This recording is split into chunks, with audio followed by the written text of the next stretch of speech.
कोलकाता के काली घाट का इतिहास और यहाँ माँ काली के मंदिर की स्थापना का रहस्य एक बहुत ही रोचक घटना है।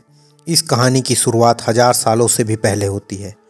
उन दिनों गंगा नदी के तट पर बहुत ही घने जंगल हुआ करते थे।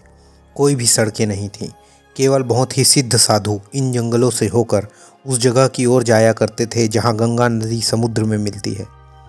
यह पौराणिक जगह आज भी हिंदुओं के लिए एक बहुत ही महत्वपूर्ण तीर्थ स्थल है, क्योंकि उन दिनों यह जंगल बहुत ही घना था और यहाँ बहुत से जंगली जानवर भी हुआ करते थे।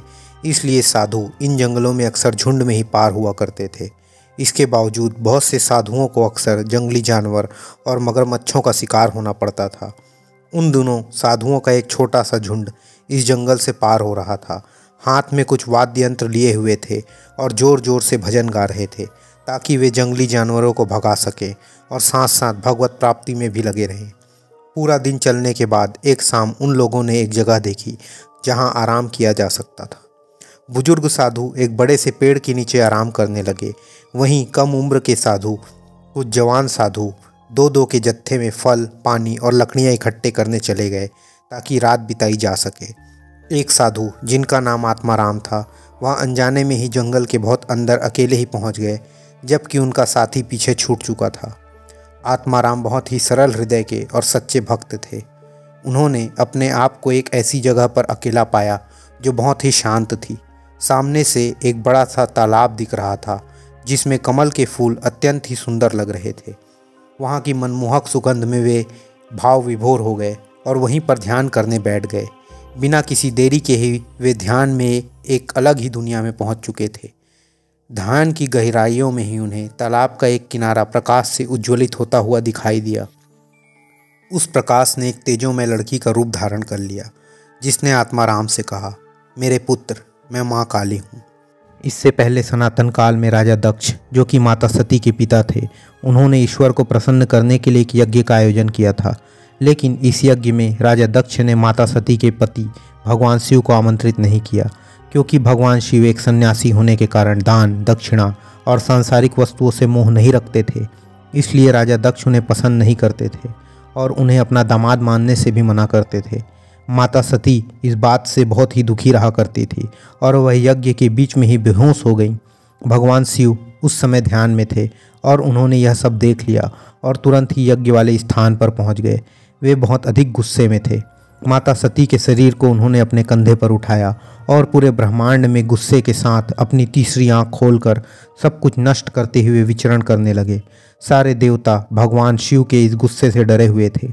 उन्हें लग रहा था अब भगवान शिव सारे ब्रह्मांड को ही नष्ट कर देंगे और सभी देवताओं ने मिलकर भगवान विष्णु से निवेदन किया कि वह किसी भी प्रकार से भगवान शिव को रोके।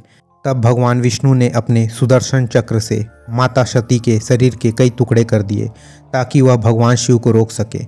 यह घटना हुई तब भगवान शिव पृथ्वी के पास से ही गुजर रहे थे, इसलिए माता सती के शरीर के टुकड़े पृथ्वी के ही अलग अलग स्थान पर गिरे और यह सारे स्थान सबसे अधिक शक्ति से परिपूर्ण मंदिरों के रूप में, अर्थात शक्ति पिंडों के रूप में आगे जाकर प्रसिद्ध हुए।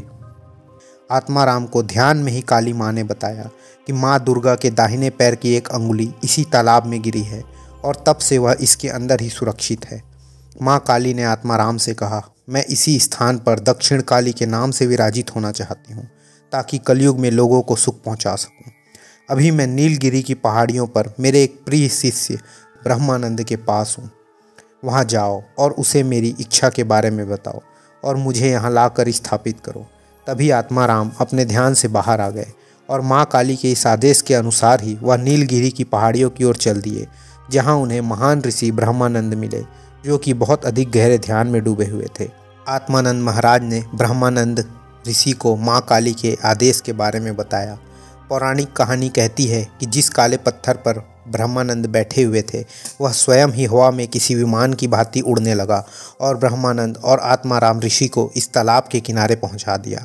आत्माराम ने अपने ज्ञान की जगह को याद करते हुए उस तालाब को पूरी तरह से खोजा और उन्हें सचमुच वहाँ माँ काली की अंगुली मिली, जो अब पत्थर के समान हो चुकी थी। माँ काली ने आत्माराम को फिर से दर्शन दिए और उसे आदेश दिया कि जिस पत्थर पर वह नीलगिरी की पहाड़ी से यहाँ तक पहुँचे हैं, उसे एक देवी का रूप प्रदान करें और उसके अंदर ही माँ दुर्गा की उस अंगुली को छुपा दें। क्योंकि इस अंगुली की शक्ति इतनी अधिक है कि यदि कोई सामान्य मनुष्य इसे देख ले तो उसके प्राणों पर संकट आ जाए। आत्माराम और ऋषि ब्रह्मानंद दोनों ने मिलकर एक लंबे समय तक बहुत ही सावधानी से उस पत्थर को माँ काली का रूप दिया और एक छोटी सी झोपड़ी बनाई जिसमें उसे प्रतिमा के रूप में स्थापित किया जा सके ताकि उसकी नित्य पूजा की जा सके। तब से ही ऋषि ब्रह्मानंद और आत्माराम काली मंदिर की स्थापना करने के लिए प्रसिद्ध हैं और त्रिभुजाकार स्थान को, जो कभी तालाब के बीच में था, एक ऊर्जा का स्रोत माना जाता है और इसे काली घाट के नाम से जाना जाता है। वैसे तो एक निश्चित समय नहीं बताया जा सकता जब से इस स्थान को काली घाट कहा जा रहा है, लेकिन कुछ लोगों का कहना है कि यह कुछ हजार साल पहले की बात है जब यहाँ पाल साम्राज्य का शासन था। 16वीं शताब्दी के अंत में जब हिंदुस्तान पर मुगल राजा अकबर का राज्य था, तब उनके दरबार के अबू फजल ने आईने अकबरी में कोलकाता को पहली बार कालीकोट्टा नाम से पुकारा। इस तरह से कहा जा सकता है कि कोलकाता का नाम असल में काली घाट से ही लिया गया है। वीडियो को लाइक और शेयर करना ना भूलें और ऐसी ही रोचक जानकारियों के लिए चैनल को सब्सक्राइब करें।